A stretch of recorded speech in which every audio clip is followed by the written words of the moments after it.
All right, so I just wanted to talk to you guys a little bit about some of the elements that are going to be expected of you in jiu-jitsu, some dojo etiquette, and just a few things that I think you're going to want to know about. So we try to keep these mats as clean as possible. So obviously, first thing is we don't wear shoes on the mats. I also don't recommend you wearing socks when you're training because you can be slipping around all over the place. I also think you should bring a water bottle with you into class. That way it's handy for those much needed water breaks. And we try to generate a culture of respect on the mats. And the respect is mutual. You're respecting yourself by showing up and putting your best foot forward. You're showing respect to your training partners by not training too hard, but hard enough that you're challenging them.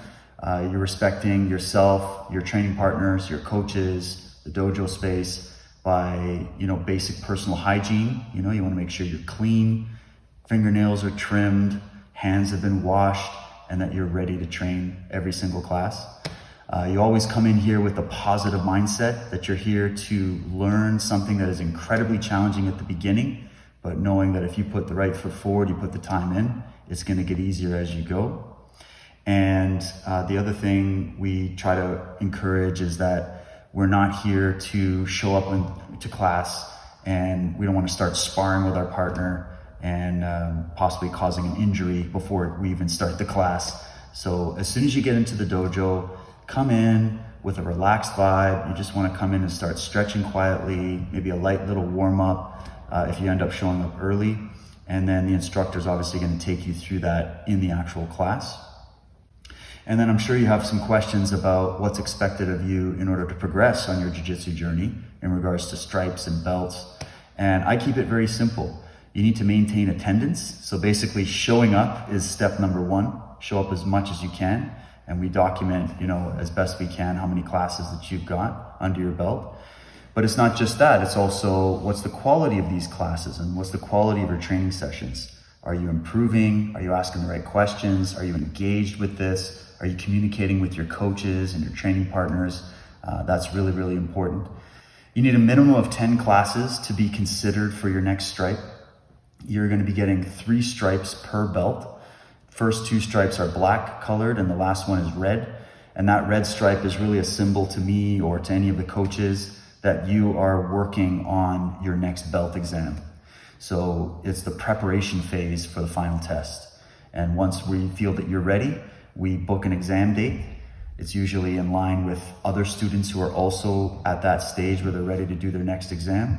And then you complete your exam and you find out afterwards whether or not you need to redo the exam to polish a few things up, or if you're ready to achieve that rank and then move on to the next stage. So it's always based on an individual approach to training. So meaning your class, there might be other people in your class that go a little bit slower than you or a little bit faster than you in terms of progression. Don't worry about any of that. Just focus on you, and your coach will know where you're at and where you need to be. And you can always obviously communicate with them on that. Let's just talk about the position that I'm sitting in. This is the traditional Japanese seiza position. And this is the position that traditionally we refer to as the listening position. So when your instructor is teaching a technique, you're sitting as such, you're focused, and you're taking notes on the techniques that you're being shown. The way we show respect is by a bow. So we bow like this when we're in seiza, put our hands in front, just in this position, bring our head forward, and we come back just like so. Before you begin training with your partner, and you don't have to do this every time you break for a new technique, it's just at the beginning of your session with your partner, we bring our hands and feet together, we bow as a sign of respect, and then we begin training.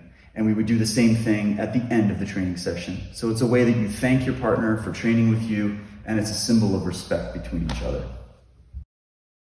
I also want to talk about the difference between an uke and a tore. And in the Japanese system, they refer to as the tore as the person who's doing the technique that you're practicing. And the uke is basically the crash test dummy that you're testing the technique on. And there's a certain way to behave in both of those roles. If you're the tore, the person executing the technique, you're going to do it in a controlled fashion, so you obviously don't hurt your uke, right? And then that means as an uke, you are not going to go full power with death grips on your partner forcing them to do the technique for real, because then people are very quickly going to get hurt. So what we want to try is find a balance between the uke and the tori, so that we can work hard, we can challenge each other, test the technique and make sure that it works, but also not providing full resistance all the time, not being stubborn about it with your partner, not trying to bully them through the technique and force them to make it look real. We're all here learning these movements, and when you're first learning a movement for the first time, you can't do it full power. You have to restrain yourself a little bit, give your partner a little bit of room to work so that they can learn the move, you can learn the move, you can both learn the safety aspects to the moves that you're practicing, and once you both know that, then you can slowly increase the intensity over time. And that's actually the process of progression in jiu-jitsu. When you're a white belt, it's a blank slate. You've never done this before, so you're here to empty your cup and learn something new. But then as you progress, you can add more intensity, more power behind the movements. You can throw your partner a little bit harder because their break fall has evolved, your technique has evolved, and your awareness has evolved.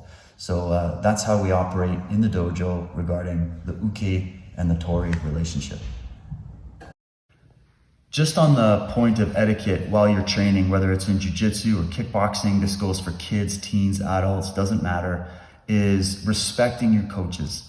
And by respecting your coaches, what I'm talking about is making sure that when your coach is addressing the class, when your coach says break or let's have a seat, let's review this technique, basically the moment you hear the voice of your coach starting to address the class, that is the time where we need silence on the mats so that the instructions can be given and also received by the students. If there's too many people talking and there's too much noise going on in the background or joking around, or sometimes, with the little ones messing around with each other while the coach is trying to teach, then the message gets lost, the time drags on, and the coach can't really address the whole amount of class curriculum that they wanted to do on that day.